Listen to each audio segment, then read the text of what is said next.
we're going to get going with the last of our sessions for assessment for learning, where we're looking specifically at gamification with Gimkit.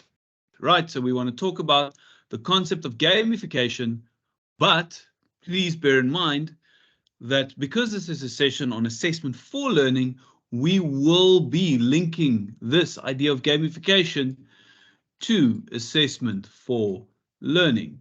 Right, so I really hope that you've been able to attend some of the sessions. Let's just quickly get I'm going to put a little poll out there. Just a thumbs up if you attended any of the previous sessions so far.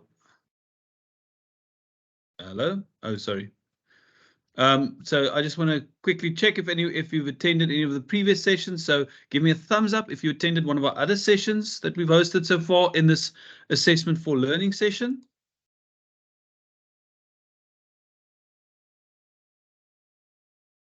Right, hi, well, I'm going to assume that you're trying to put a thumbs up there. Thank you. So yes, so far everyone has attended at least a session. That's wonderful. We are obviously, what we're trying to do is we're going to continue building on the knowledge of those previous sessions. I really hope we're going to get more people to respond to our questions. I did ask, and I'm going to say that now already. I hope that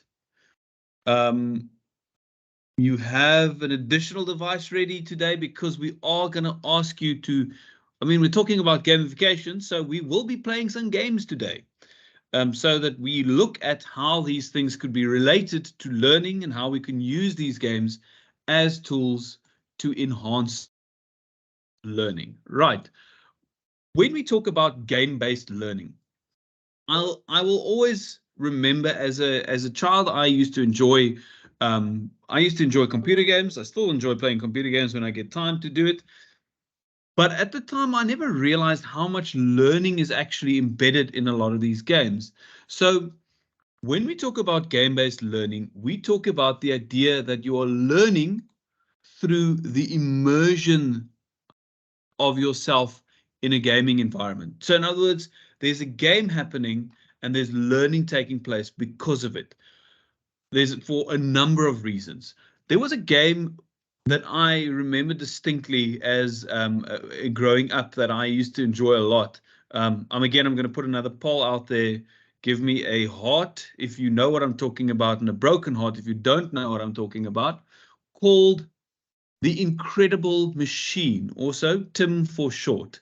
Right, so just give me a heart if you know what I'm talking about, if this rings a bell at all.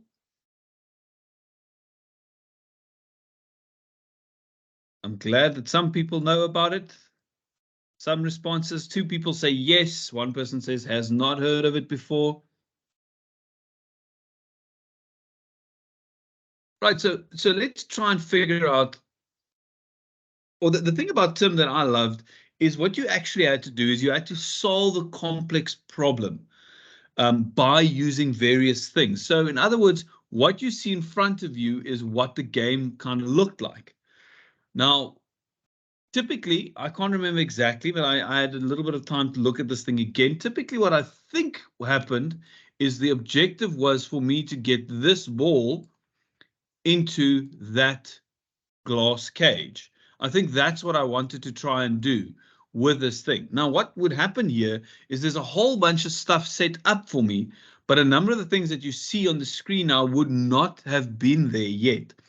And then what I have is I have a whole host of different things that I can drag into the screen to help me get that to happen. So typically what would happen in this instance, if I read this correctly, I unfortunately can't hit the play button to check it, but there's a ball that would roll down here. It would fall on this mouse trap, which would then start activating this pulley, which is going to pull this so that there's a cannon that fires and goes into this pipe. It will roll down this pipe and go down here, fall on that timer, which would knock this off. Once that is knocked off, there's a pulley that's going to pull this one, which will then go over here, knock this ball to hit over there, knock the kettle. I don't exactly know what's going to happen here, but I'm imagining it's going to hop over there, which will again in turn pull this. giving the baboon a fright, who will start walking, and then there's a bunch of complicated pulley mechanisms that'll ensure that this ball starts rolling. It'll fall down here, roll down this, activate the mouse trap. It'll get there. There's a jack in a box that'll knock it over, and then it'll fall into that whole point. If you can look at that, that's a whole complicated bunch of things that I've put on the screen. There's a whole lot of problem solving that has taken place in order to get me to that point.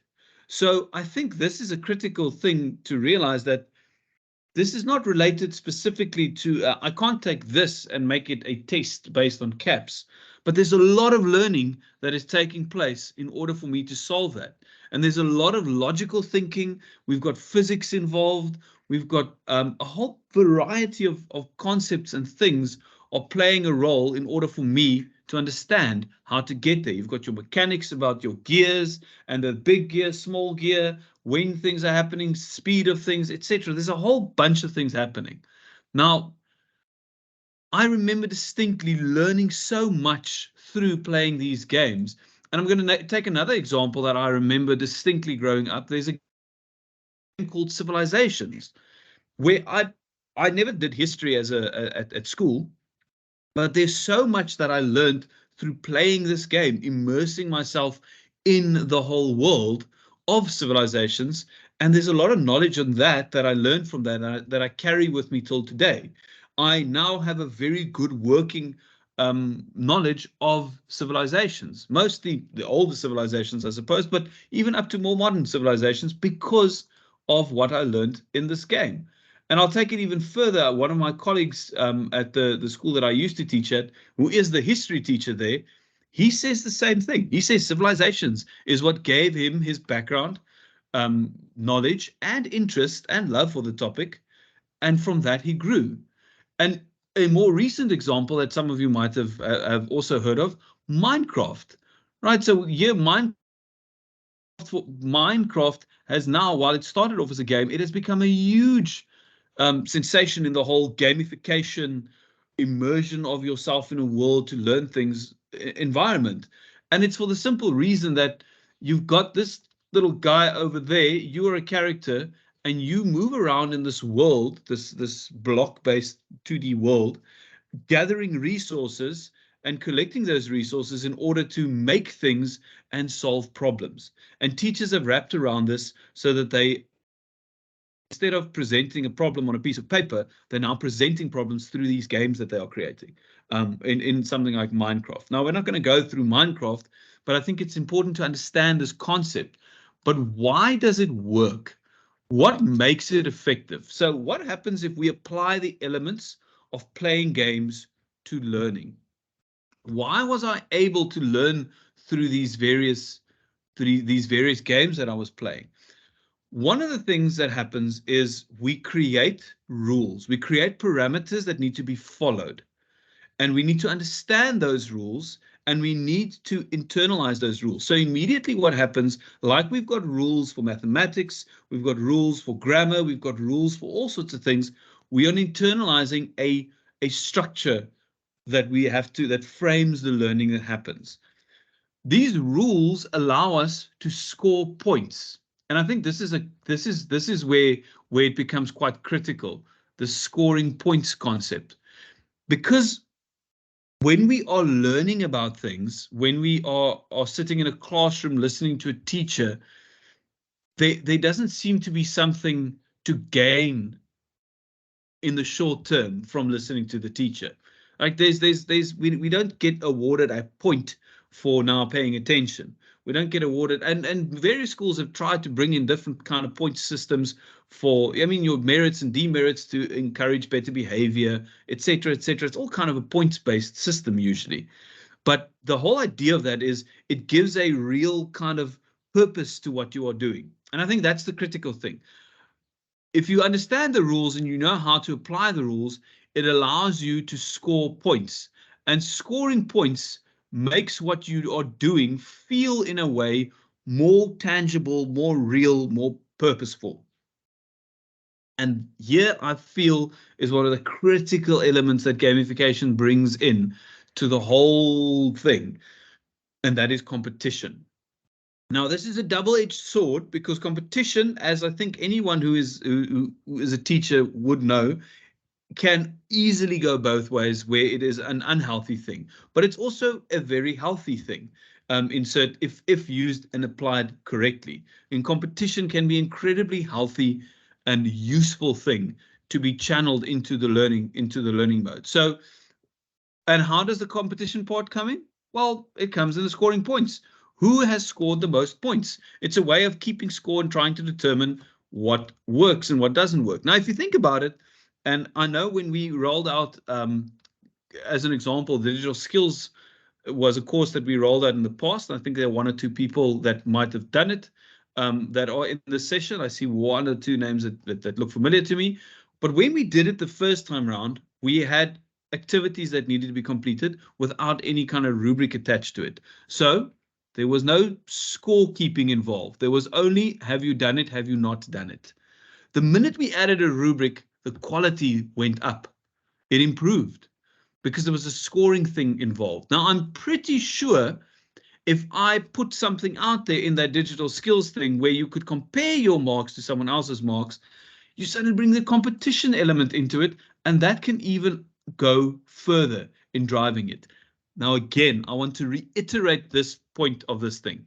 It can be good, but it can also be an unhealthy thing. So you always need to create, you want to kind of create an environment of friendly kind of competition. Something that I did in my classroom, when I was still teaching, that I think helped a little bit in terms of the healthy competition. I used to have, in the term one, I used to have a list of the top 10 learners, for example, and some people will disagree with this, but this is just something that I try to do, without their marks, of course, just the names. Then in the second term, I changed that list so that it's no longer the top 10, then it is the learners who have most improved in the term. So then I would put a list up like that. In the third term, I can't remember necessarily what that was. It would kind of change around a little bit. But ultimately, I try to make sure that it's not the same people that's always on top. Because immediately what happens then is you have people trying to, they don't know what the thing necessarily is, but they'd like to get onto that list and they want to be high up on that list. So they immediately, without knowing what they're trying to go for, there's a competition involved where they're trying to get to the top. Now, for me, it's unhealthy if we put the list of the top achiever in the class the whole time that everyone can see that. But I think it worked quite well having a variety of the top achievers in this thing. So I think that was a useful thing to do. I think I'm going to turn, I forgot to turn on my camera. I'm just going to turn this on quickly. Right. So now I'm standing right in front of competition. Anyway, so with competition, I think it is a valuable and a healthy thing for us to do as well. Now, how do we take this concept of gamification and apply it to learning, and why is it useful? What does it do for us? So what it actually does for us is it brings about engagement. I think this is pretty obvious, and a lot of the times, regardless of what you're really doing, this is often one of the goals that we have with using digital tools, is we want to bring better engagement. Learners respond well to the integration of technology in classroom, and with gamification, it takes this, in my opinion, to an entirely different level. But it adds engagement. It makes sure that learners are paying attention and that they're engaged to the content. The other thing that it does, and this to me is a critical thing, it drives excellence. So the reason why I say it drives excellence is because you've got that competition thing happening.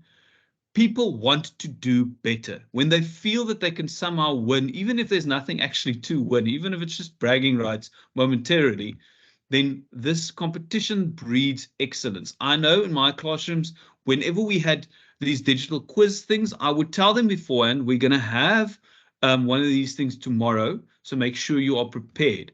And those learners would go home and they would actually study the work, sometimes even more than they would for tests, because it feels like it's a public platform. It feels the competition's less personal. And that is great because it's driving that kind of that work ethic that we want, and it gets that to be ingrained in how they go about things. So we're driving that excellence.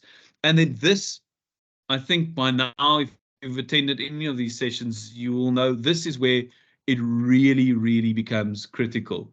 The feedback component that we want, right? We want to be able to know whether or not our learners know what's going on. And our learners want to know whether or not they know what's going on. So when I play a game, and I'm going to take it, if I take it all the way back to these, if I take it all the way back to the games we played that I spoke about here, the feedback from this is instantaneous. If I get something wrong in the process here, I know immediately that I got it wrong. It's not a wait for it because it shows me I got it wrong. And then I can try and come up with a different solution. So instantly I have the feedback to tell me that my solution to the problem did not work. So now I know, find a different solution. If I take the other games that I played, if I take Civilization as an example, I get instant feedback because if I try a strategy to build my empire and I want to try and win this game, I know immediately if it works or doesn't work. If it doesn't matter which game you're playing, you know instantly whether or not the solution that you had worked or didn't work. You don't have to wait the next day. Yes, some of it takes a little bit more time. And here with Minecraft, it's the same story. If I want to build something and I don't know what materials I need for it, and I think I've got the right materials, it'll tell me, no, you can't build that thing because you don't have the right materials. Go out and find the correct materials. So you get that feedback thing instantly. And this is going to be part of this whole concept of the feedback loop, which is something we've spoken about throughout this whole series. The ability to firstly build content knowledge, and then we are able to assess the content knowledge. This is the part we are very focused on in the education system. But the problem is we kind of don't always, we do feedback. I sincerely hope we do feedback, but our feedback is slow. Our feedback is delayed. It does not reach the learners in time. And remember, feedback is critical not only for you as a teacher, but for a learner as well.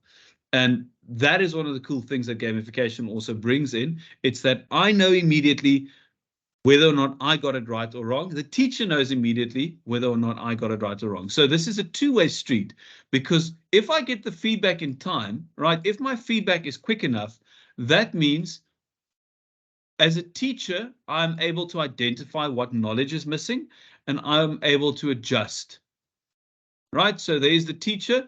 He is able to do that. So this is my teacher. He is able to take the feedback, identify missing knowledge, and go back and build that knowledge over again. The student, it's the same story. If I write a test and immediately I get the answers, or I get the response, did I get it right or wrong, then I'm also able to identify the knowledge that I miss, and I'm also able to try and build on that knowledge again. I'm in the position, we put our learners in the position to take ownership of their learning. It's the whole idea of more student-centered approach and less learner-centered approach and less teacher-centered approach. So the learner can take control and take ownership of their own learning as well. And this can apply at a very young age. It doesn't have to be only applicable to our older learners. The more autonomous we can make our learners at a younger age, the better they're going to be off when they're older and when they become, when they actually have access to more autonomous learning opportunities. Right, so that's the theory part. I hope that all sounds interesting and intriguing, but it can sound a little challenging. So how do I can't build games. I don't know how to program games. I mean, that's fine. We understand that. It would be cool if you could program your own learning games, but here's where we're going to come in with Gimkit. What can Gimkit do for us in terms of the gamification mode? Now, before we get going with gamification, Melissa, can I ask you to just throw up a questionnaire there for us to see how many people have actually used Gimkit before?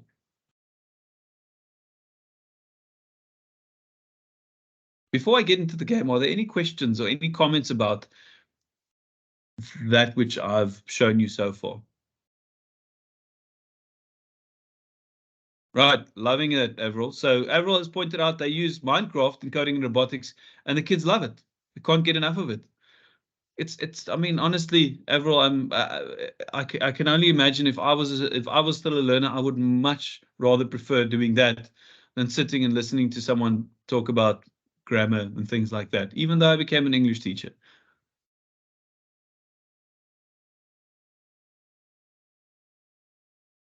Right. So for our next thing, let me just quickly put up this poll over here. I'm just going to test whether or not people have actually used Gimkit before. Have you used? Oh, sorry, Melissa, did you put the poll up for us? I see it went up just now.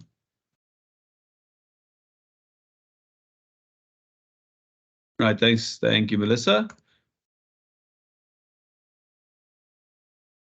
Okay, so some people have used it. Most people have not used it, and most people have possibly never heard of it. All right, so, okay, let's play Gimkit now. Right, for the next step, please get your phones out. You can do this on your laptop as well, but we want you to be joining the game as far as possible to join us in playing this. Right. You'll see there's a number on your screen. Gimkit.com/join, and then you're going to enter that number. So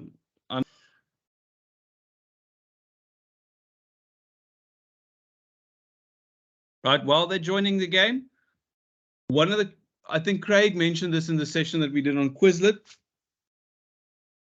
Obviously, if you want to use something like Gimkit in your classroom, you will need to have learner devices. Learner devices can be an ancient, kind of not really 100% functional smartphone. That'll work. That'll do the trick. I'm just going to give people a little bit more time to still join. That is going to do the trick for you. You will be able to do it on those devices. So it's something that I've often promoted in schools, and some people have followed it. And that is the idea of actually trying to get old devices, making sure that there are some old devices that you're able to use. Now,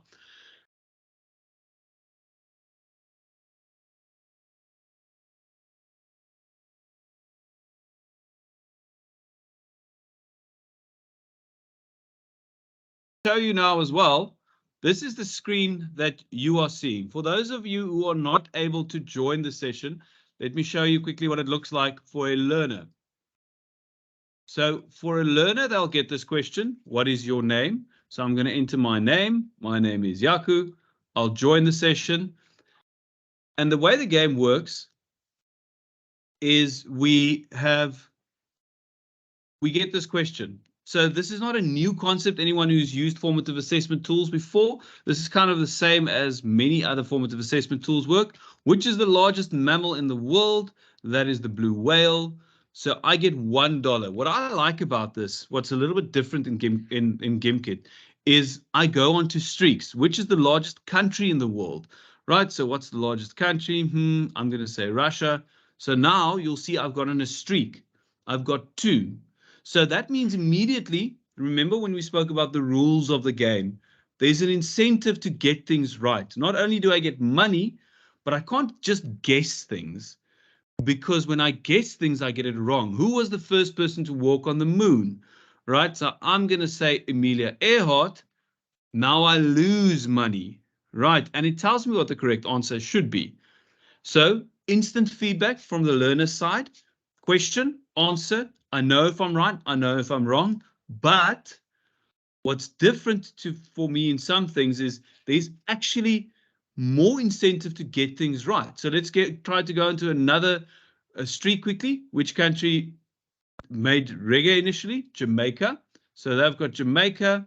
I'm going to continue. What is the tallest mountain in Japan? That is Mount Fuji.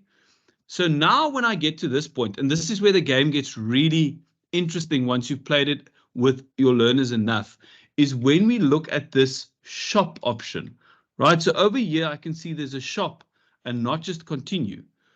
So if I click on shop, it gives me the option over here. You can see I can buy upgrades. I can buy power-ups. The themes part, be honest, I haven't really invested too much time in that, but these things are cool. So when I get my upgrades, that means I can now start saying I've got $505 in the bank over here, and yet, unfortunately, you can't change dollars to rands. This is a question people often ask. I can go to money per question, and I can say, but I'm going to buy this level 3 money per question. So now I'm getting $50 per question that I get right. So let's buy that. Now I go back to my questions. Longest river in the world, the Nile. Now I'm not just getting $1, $2, $3, $4, $5. I'm getting 50, which is the capital of it, Argentina. Buenos Aires, 51. So I start at 50. And the cool thing is, if I get something wrong, what is the largest organ in the human body? The heart. Right. I lose 50 as well. So again, incentive not to get things wrong, but to try and get things right. Who is the Prime Minister of Canada? The Prime Minister of Canada is Trudeau, again 50.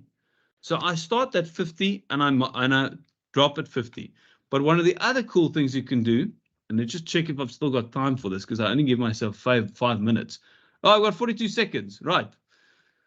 So you'll see over here, Louis has gone into the lead because Louis knows how to do all these things. Hagen has played this game before as well. He knows how to do a lot of these things. They've all gone for upgrades. What I can do as well, I'm just going to show this very quickly. If I go into the shop, there are also power-ups. So I can use this ISA as an example.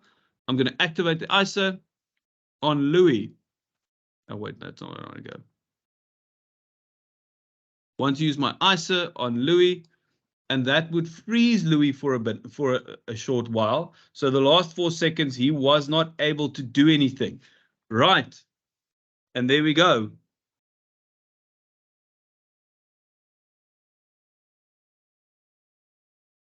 Started with Fantastic. first upping the whole money per question thing. And then I saw, okay, cool, this is now nicely building. Then I started upping my streak bonus. So now I'm getting a double bonus for not only money per question, but it gets multiplied. So there's a multiplier that gets into effect. But I only started going for the streak bonus once I was sure I'd memorized all the questions and answers. So now I was getting like $400, $500, $700, $1,000 every question in the last 10 seconds. It really adds up if you combine the different types of bonuses, and your kids are going to really figure that out, and it's fun. I wish I had, started freezing people earlier. That would have been cool too. Right. So I love what Louis pointed out here, because if you're listening carefully, what he's actually talking about, he's talking about learning a whole bunch of other things inside of us answering multiple choice questions on general knowledge. He's talking about having to make decisions on where do I spend my money on getting power-ups and improving things. He also spoke about the idea of making sure he's memorized all the answers, because he doesn't want to get it wrong. It means he loses things. So there's an actual incentive in terms of the way we play this game to try and get these things right. And the mechanics of the game, just so you understand that, you set up your quiz with however many questions you want to set it up with. And then from there on, when you've set up your quiz with how many ever questions you want, the game will go on for how long you specified it to go on. It won't. So in other words, it won't stop if you're done with your 10 questions. It'll continue looping it. It's not a good idea to only have 10 questions and have those 10 questions repeat 500 times, except if you really, really, really want to drill it into your learners' heads. So, I mean, there's different ways we can use it. But immediately you can see the kind of engagement that we can get from this. So here I've got this kind of screen on this end that shows me how people did. So all the way at the bottom, I see Zeliswa is there at the bottom, Edwina, and I'm sure Zeliswa basically got there because she probably just bought some upgrades just before we ended the game. So again, important to keep your eye on things like that. I mean, we're just learning how this thing works. But you can understand why it's important for kids to get used to this. This is another thing that we speak about often, is familiarity with tools, as opposed to just getting the wow factor in your classroom. And on my learner side, here I can see I answered 7 questions correct. I got 2 of those questions wrong, and I can see the ranking. I ended 28th, which isn't great. I think next time I'll try a little bit harder. Gives me a sense of, do I know what's happening in the content or not? Okay, so from this screen, now we don't want to play this again. We're going to go to Gimkit itself and show you how we set these things up. Right. So how do we actually go and create a new kit? So once you get to Gimkit, you're going to have to register yourself. I'm not going to go through that whole process. It is pretty straightforward. You can just log in with any of your typical accounts.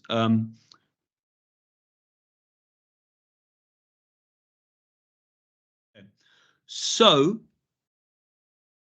I'm going to share my opinion on this because there's no right or wrong answer. I think every digital tool that we use has its uses and has its function in the learning process.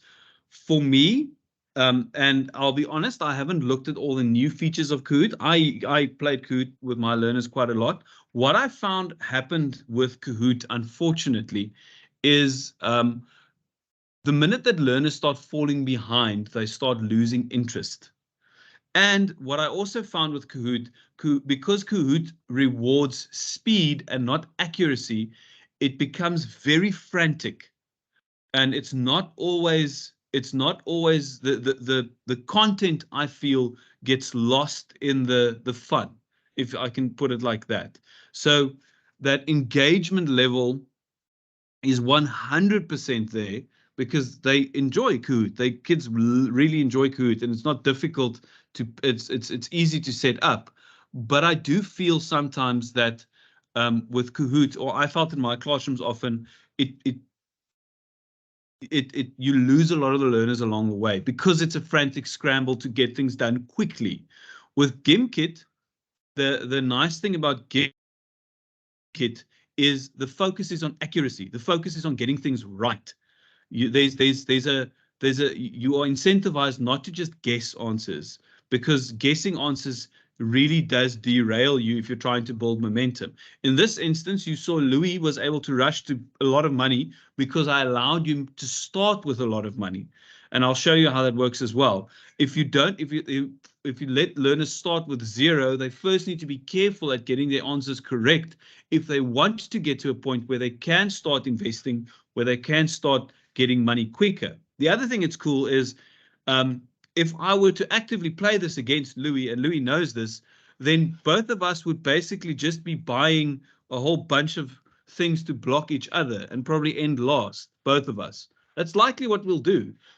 But we'll have fun doing it, and we'll have another focus. And that focus is make sure you get as many questions right so that you can get the money you need to stop your friend. Ultimately, it comes back to that same thing. There's a focus on accuracy and correctness, which I feel is not always there for Kahoot. That being said, where I've seen Kahoot being used, and I know I'm talking a lot and not showing much now, but just kind of sharing my views on this. With that being said, Kahoot, I feel, is an incredibly nice tool to kind of get a sense of baseline knowledge. So in other words, if you haven't taught the content yet, if you don't know what your learners know about the content yet, and accuracy isn't such an important thing for you, it's more a case of you want to get a quick sense of, do they know what you're talking about? I think Kahoot is an amazing tool in that sense because it is engaging, because it is exciting, etc. So it does allow for that. The other thing that Kahoot does well that Gimkit doesn't do is Kahoot, because it is teacher-paced, Kahoot allows you to ask a question, test knowledge, and then talk about that question. Gimkit doesn't do that. Gimkit is more of a, so in a process, I would call Kahoot is a great baseline tester. Gimkit is a nice kind of way to test content once it's already been taught, once you want to determine did they actually understand what you have taught them already.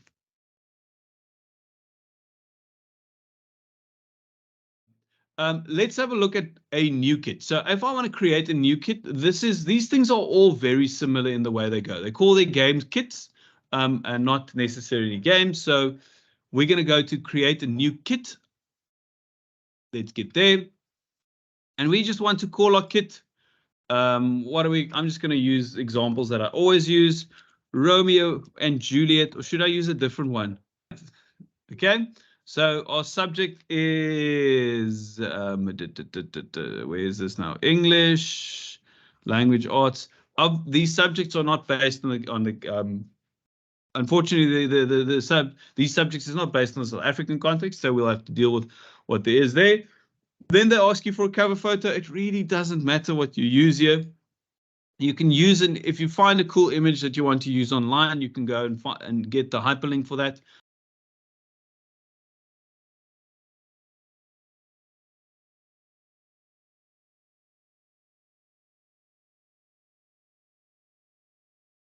When we get to this point,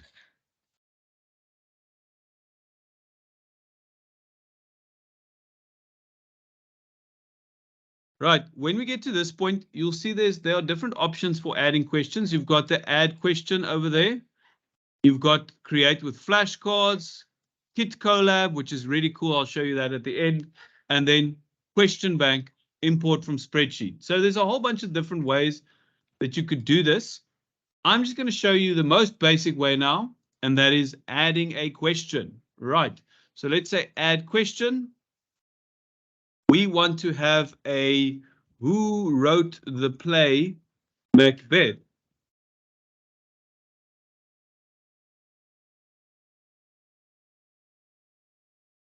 Now you can choose over here. You'll see you can choose which one is the correct answer. It can have multiple correct answers. It's a very clean, straightforward interface, right? When it comes to text input, I generally don't recommend text input for the most part for these things, because immediately you have that issue of typing accuracy, spelling accuracy. So I don't usually recommend text input. However, you're more than welcome to fiddle around with it and see what it does. I haven't used it in the past. Then you'll see there are other options here like add photo. So I can again go to a link, go to Unsplash, go to upload if I want. Okay, I can't do upload. So just one thing about Gimkit, and I've known about Gimkit for a while, but Gimkit's free version used to have almost no features.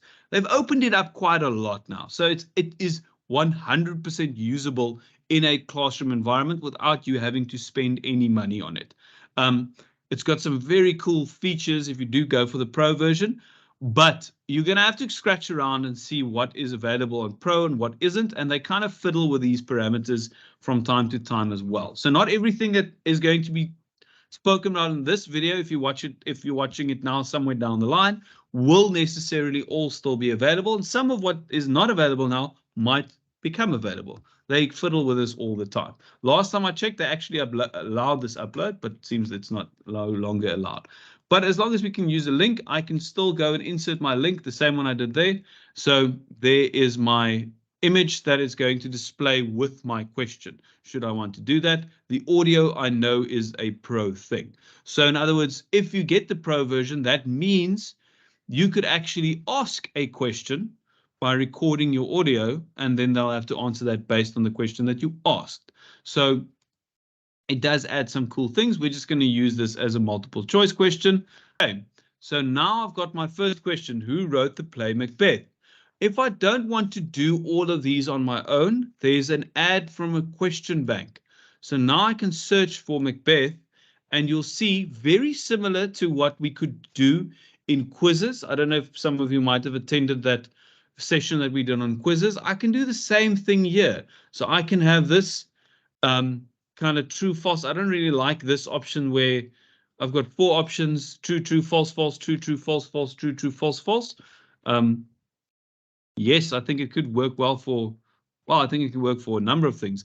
But yeah, it's cool. I've got 69 questions done and dusted, ready and good to go. I don't even have to think about this. So I can just say add all questions. Or if I want to, I can say one by one. I like that one. I like that one. I like that one. I like that one. Don't like that one. I like that one. And then I just hover over the next one. Yeah, Macbeth, set up by a student, it seems. The student sets up good ones. I like it. I don't like this question mark one, but let's say add all questions. And just like that, I actually have my kit ready. I've got a whole bunch of questions ready to ask. How quick and easy was that? And the question people ask about, can I do this for other languages? Yes, you write whatever you want to write. So if you write an Afrikaans question and you write an Afrikaans answer, it'll be Afrikaans. If you write an isiXhosa question and isiXhosa answers, you know what happens. When it comes to the question bank, again, you are going to probably find there's not a lot of Afrikaans on this. There will, okay, here we go. There's some Afrikaans in wiskunde, toets jou Afrikaans, Afrikaans, graad 5 tot 7. So, hey, there's stuff at Linden did. Look at that. This is a perfect example of a question that Linden has now added to this. He's contributed to this greater community of questions that we can get on Gimkit. So now we have access to the questions that he's put up. This was the one that, well, created 6 hours ago. I imagine this is one that you used in your classroom recently, Linden. So great examples of what we can find and what we can get from this. Right,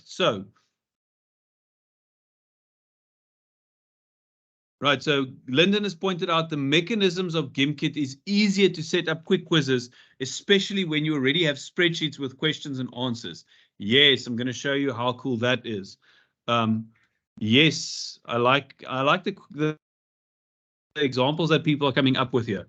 That ChatGPT is great for generating questions as well. I'm going to show you. We're going to test it. I actually haven't tested it yet, but we'll test it live in this session, what exactly we can do with that. Okay, so now my thing is done.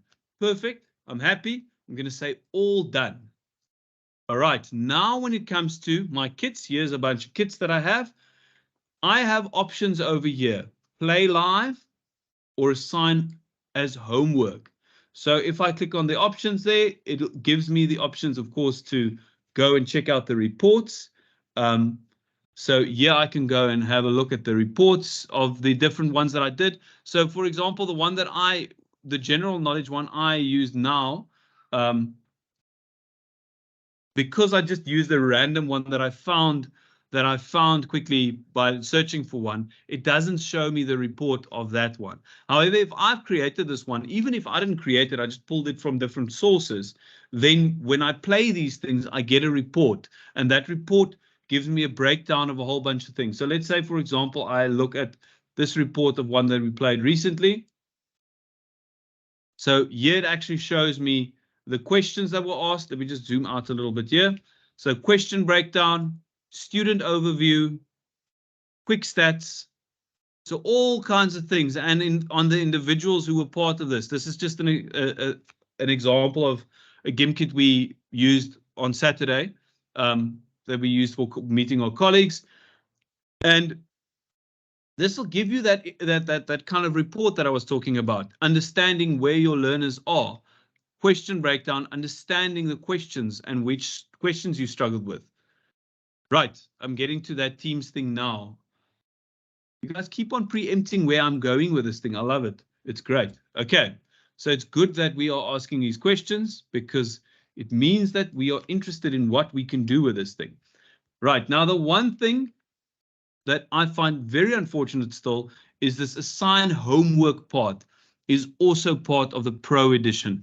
And that is, I think, the potentially most interesting use of this tool. Because if you can do the assign homework, what it means is a learner will get a link that they need to log in with. We'll talk about the classes in a second. They need to log in with that link.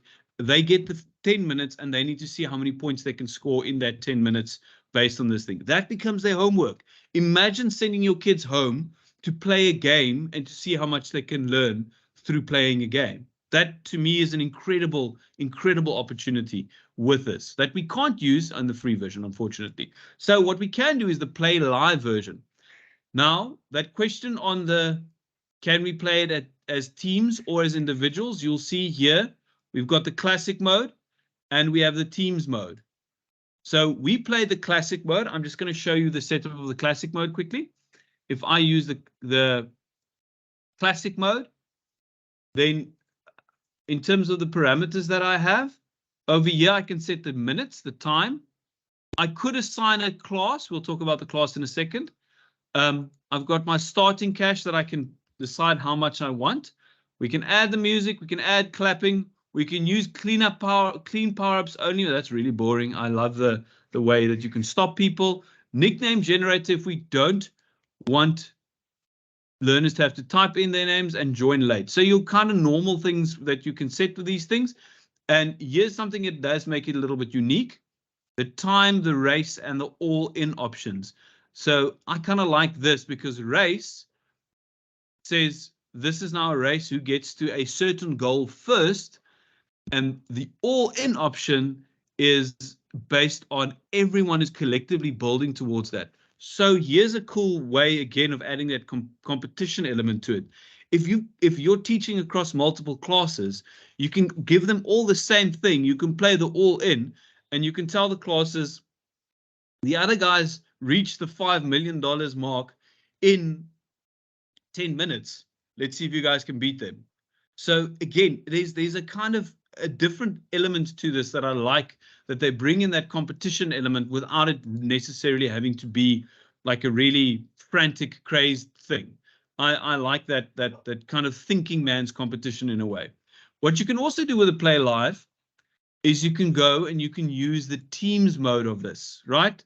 So now we're going into the teams mode. We select players per team, and it's a bit of a different kind of experience than the individual one, because now there are 4 of them that are collectively working towards things, answers, etc., etc., etc.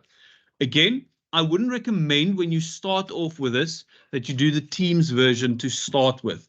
I think it is best that you do the individual one first so that your kids kind of learn about the game mechanics. No one started playing a game and was good at it from day one, especially if it adds a few complications to it. So let them first learn the game mechanics before you try the teams mode. Right. So we're going to use grade 12 geography. And we will use, I don't know if there's a geography over here. It doesn't matter. Let's just call it science. All right. So now we are going to look for geography over here. Of course, we're going to use ChatGPT. What else would I do? Right. So now when we want to do this, I want to show you what we could potentially do when we want to integrate AI into this thing, not using the Gimkit AI. So here we open up ChatGPT. I just want this. Right, so generate 10 multiple choice questions on geography for grade 12 South African learners. Right. So now it's generating my multiple choice questions for me in ChatGPT. How quick and easy was that?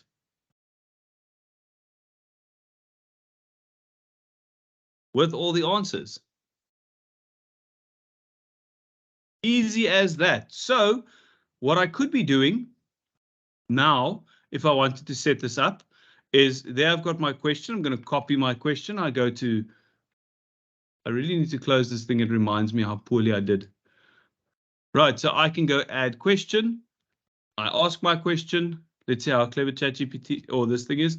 Let's see if we can copy all 4 answers and go and paste. No, it doesn't. So now I need to paste them one by one.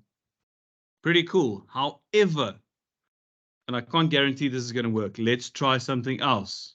So in Gimkit, I also have this option, import spreadsheet, right? So we've got this import spreadsheet that gives me the option of specify just the question and the correct answer, or specify the question, correct answer, and incorrect answers. So I could potentially have this template. Now, bear with me what I can do with this, because this becomes a little bit more complicated, but this is our summit level session. So I think we can show off a little bit what we could do. So there I've got my template theoretically. over here on ChatGPT, I've got my questions. So let's see if I can say rewrite this into a table with 5 columns. Column 1 is the question. Column 2, the correct answer. And columns 3 to 5, the incorrect answers. Right, let's go down. There we go. Now, as it is rewriting this thing into table format, I want to show you how cool this next step is.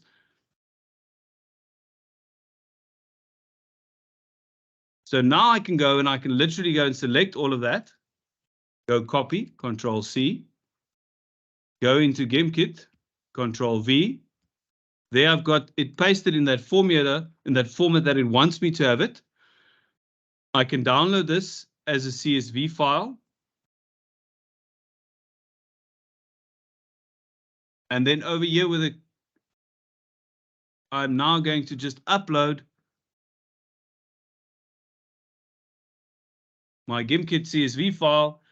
And if it all worked, there we go. All my questions imported into ChatGPT, from ChatGPT into Gimkit, ready to go.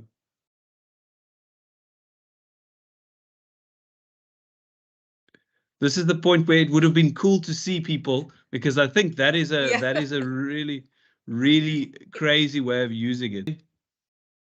Translate this into Afrikaans, because I want to set up an Afrikaans one. So there's my Afrikaans one being set up.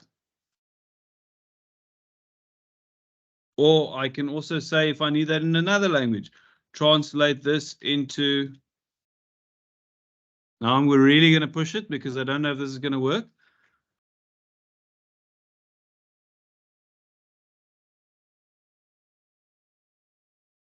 Well, there we go. Now it's translating it into Xhosa. So just to give you a sense of what you could potentially do with all of this, with this whole system. If we were to just go into a new chat quickly, I can do the same thing for basically anything. So here I've got my geography questionnaire ready to go. We're going to say all done. You saw how quick and easy that was to create using artificial intelligence. Now let's go into another kind of crazy, cool, exciting way of playing this game. So I'm going to go to play live. Now, what you'll see, what Gimkit also does is it has a whole bunch of different modes in which you can play it. So yeah, you'll see 2D modes that you have, all of those different options. Then you can see you've got farm chain, you've got tag domination, snowy survival, capture the flag, one way out, snowball, trust no one, the floor is lava, humans versus zombies, a whole bunch of things. However, if you don't notice it, it's got a little star next to it, which means it's part of the paid for version and not the free version. However, the one thing that is always available on the free version is the Fishtopia game. So Fishtopia is always available. And this one that you see over here that says trust no one is constantly rotating, right? So it will, at the moment it is trust no one, but I'm not sure how many weeks it rotates, if it's once a month or once every 2 weeks or something like that. But once in a while, that second mode changes to something else to keep you kind of engaged and intrigued in how it works. There's only one way to understand and experience Fishtopia, and that is to actually play Fishtopia. So we're going to play Fishtopia now again, or we'll play another game. I've used a general knowledge one, just so that people have an understanding. We're going to play this for, let's make it 10 minutes, and let's make it 4 baits per question so we can get things moving quickly, or let's make it a lot. Let's make it 5 baits per question. Right. So you'll see how this works now. I'm going to start my game mode. Right, I'll give you the link as soon as it shows. Now, again, what I want you to think about when you're playing this is how would you apply this? So I'm going to copy the link and just put it in the chat. How would I take something like this and apply it to my subject, to my content, to all of those things, for example? Right. Thank you, Louis. You pointed out a number of limitations for us. So 2D modes limited to 60 learners on free mode, I think. Multiple choice ones of 500 player limit on free. Right. So you won't hit the 500 limit, but you won't hit 60 learners either. Hopefully.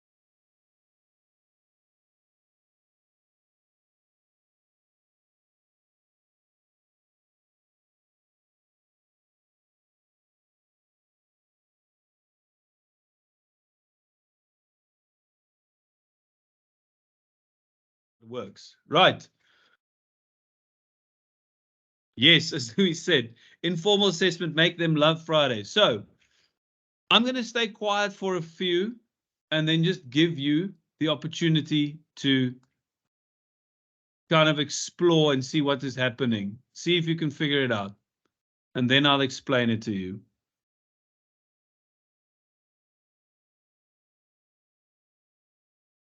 So what I can say is Bierman, Fazila, Insaf, they're at the right place. We need to get to the questions. Javanko, you can't go fishing if you don't have bait.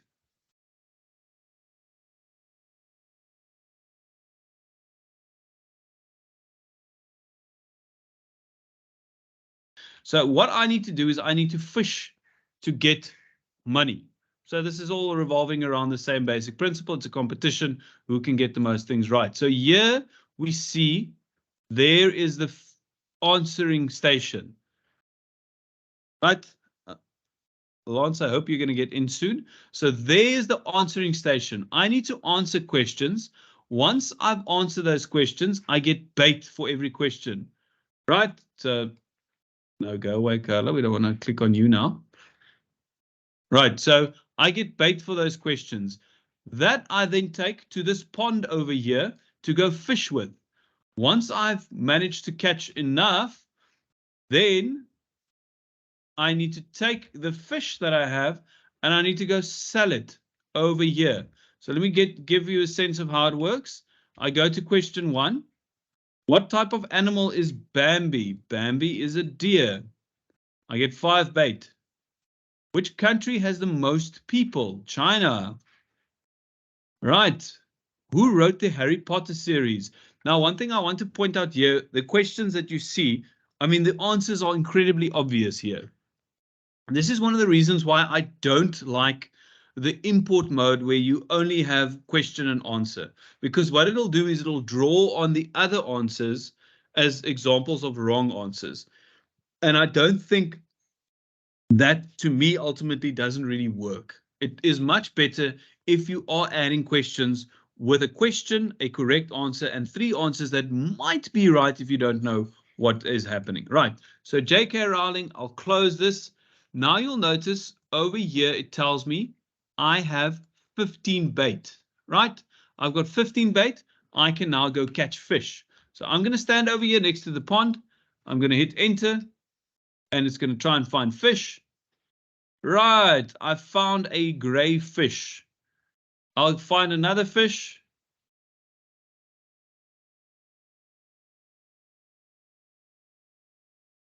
So now you see I've used 10 bait. I'll go to the sell station. I'm going to go sell all my fish. Right, so now I've got 18 cash. Let's see if I can do anything with 18 cash. There's a gear shop up here. Let's go to the gear shop. So here at the gear shop, you'll see I can buy all sorts of things, right? I can buy a small backpack, medium backpack, a large backpack. There's fishing gear. The fishing better rod allows me to catch things quicker. I can go to the power-up shop and Lucky Lane. So let's go to that. Right, so here's a power-up. If I have 30, I can move faster. I can fish instantly. And I can actually earn more cash. So again, same as when we played the other game, I reinvest what the money that I make to get more things. So let's try and get a little bit more cash quickly.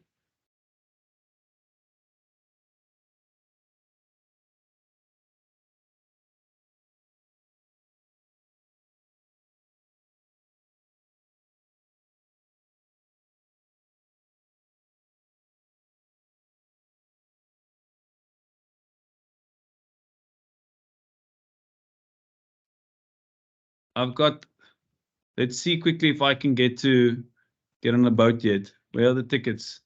Oh, these tickets. I'm going to go get the Purple Pond ticket. Right. So the Purple Pond ticket, now I've spent $10 to buy a Purple Pond ticket. That means I can now go to the Purple Pond where I get to fish with Ami at the Purple Pond. Here, I'm theoretically supposed to find better fish. So far, so good.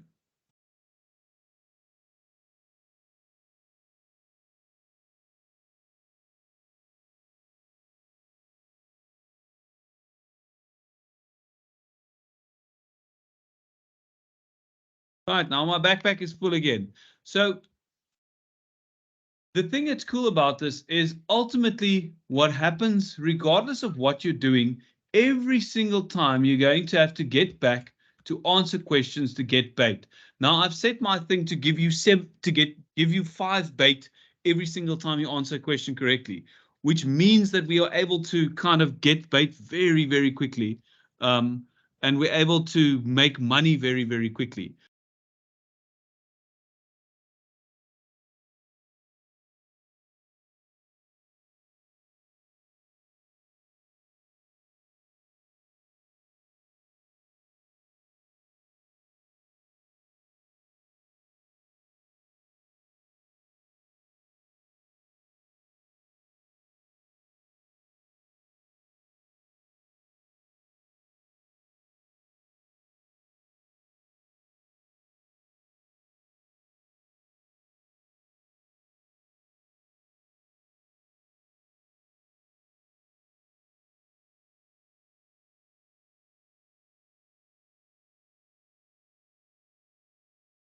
That's again different from other modes is you kind of after a while you get into your own space.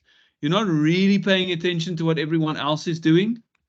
You are more focused on doing your thing, which means that there's that competition element is there without you necessarily actively competing. So Beerman won. Well done, Beerman. You got 134. Ami's got 90. Let's quickly, whoever is Beerman, do you want to raise your hand quickly? So the upgraded fishing rod and the upgraded backpack. And then I went to the first Purple Pond, but it sucked. So I spent $85 on the sandy beach, and I only managed to visit it once, but I'd make like $100 each time. I had $200 worth of fish in my backpack, and I was like 5 seconds away of selling it. So it's really worth it to go for that second pond for the $80 ticket. Anyway, yeah, that was my strategy. But the cool thing is we weren't actively aware necessarily of what the other people were doing. And you get kind of absorbed into your own thing. Now imagine for a second you're able to assign this as homework for a learner. That for 10 minutes they're running around, they're playing games on their phone, and they're answering questions on the work that you are teaching them.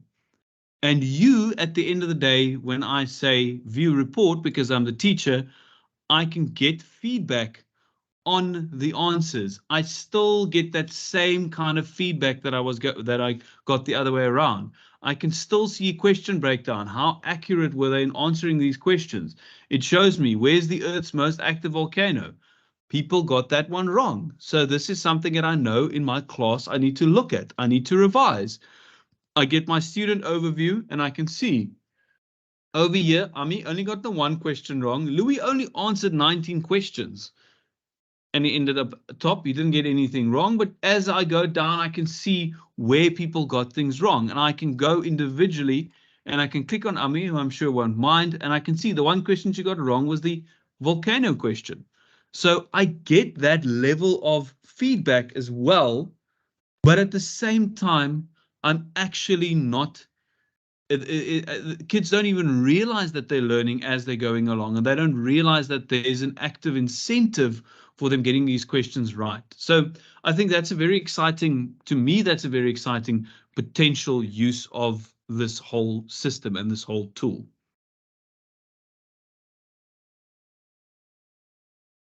But incredible potential for technology to play a a completely transformative role in this process. And it's the concept of assessment as learning. So when we talk about assessment of learning, we're talking about our summative assessments, so our formal tests. We test whether or not learners have learned. Assessment for learning, which is what this whole series has been about, has the focus of looking at how we can use assessment, how we can use this formative assessment to feed back into our teaching practice so that we've got that feedback loop, that we are changing the way that we are actually, that we can adjust the just-in-time teaching concept, that we adjust what we're teaching. The third, and I think it's an emerging and very exciting concept, is the assessment as learning, where we are asking learners to create assessments. And through the process of creating that assessment, they are in fact learning. So let's try and see how this goes. Because we've got a nice big group in, I hope we have a few people contributing. We're going to call this one general knowledge. We're just going to say we take this books thing, feels like something. Now we're going to use this tool within Quizlet called Kit Colab. Now, what Kit Colab does, you'll see there, it allows anybody to contribute questions to the kit. So we are actually building a kit together. Right, so I'm going to say enable Kit Colab. I'm going to take this link and I'm going to copy and paste it into the chat. Right, it says Jaco van der Kerk has invited you to contribute questions to their general knowledge kit. Once you enter, you can submit questions to be added to the kit. Right, so I'm going to contribute a new question.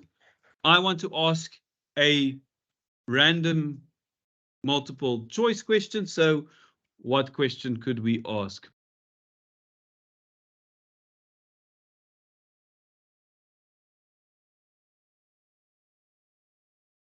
Yeah, I'm going to add this question. Now I want to show you what happens. It tells me that it's waiting for approval. So I could add more. Thanks, Louis. We know that you Googled that right now. So here we could add more questions if we wanted to. But what it shows up on the teacher's side, you can see is I can go and say, which popular video game features a battle royale mode where 100 players compete? Right, so I'm going to add this to the kit. How many provinces are there in South Africa? Insaaf said that. I'm going to add that to the kit. Ami said, in what year did Bruce Springsteen visit South Africa? I'm going to add that to the kit. It's just taking a little bit longer to load here. Insaaf, it doesn't seem to want to add your question. I'm going to add Gator's question. How many? And then this last question, because Jaco is being silly with his answers, I will reject it. Not sure why that one's taking so long. Right? What capital is the, okay, there it goes. Nawal. So the nice thing about this, and there are other ways to go about this, but what they've literally done for us is they've created a platform where you can have your learners as part of their assessment. I love what Louis mentioned, do this on like a Friday to check whether or not knowledge has been retained during the week, or like as a last kind of push before a test, etc. But you can have this, your period split into two parts. One part where they're actually going through their work and setting up their own multiple choice questions. Because what you have to understand in the process of setting up a question, right? So yeah, it was rejected. So now I could edit it if mean teacher Jaco will actually take it this time, and now he does accept it. So what you have to understand in the process of contributing a question, so let's say, for example, I'm going to ask, who is the real villain in, I can't even spell villain anymore, in Romeo, or let's say in Macbeth.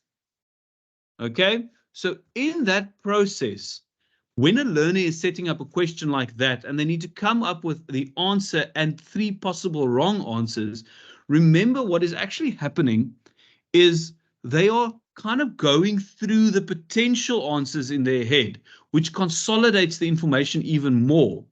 They're doing that, and they're thinking about right answers and wrong answers, and they don't want to set easy questions, because ultimately, when all of this is done, we're going to set this kit for a whole group to play. And if my questions are too easy, my friends will get all of them right easily. I want to make sure my questions challenge them and they will do the same thing. So I'll actually end up having a nice challenging set of questions that learners can use. Obviously, the first time round that you use this thing, there will be bumps and bruises along the way.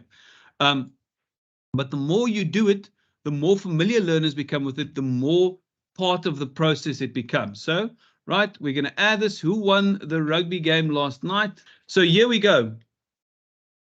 Now I've got this whole thing done, and I say all done, and I'm actually done with my kit. So I showed you these different ones just to show you quickly what we have over here. The first one that we set up was one that we were importing questions from the questions that are already set up in Gimkit, and I created my own questions. That was pretty quick and easy. The second one was the one that we used AI to generate for us, which again, that was pretty quick and easy. The third one that we created over here, the general knowledge one, this is the one that we actually were creating together. We were all adding our questions to this last general knowledge one. And I think the other part that I love is the different modes in which you can play this thing. So that, I think, covers everything that I wanted to cover in the session on Gimkit. Maybe we'll do all in. Let's see how much money we can make in 5 minutes, all of us collectively.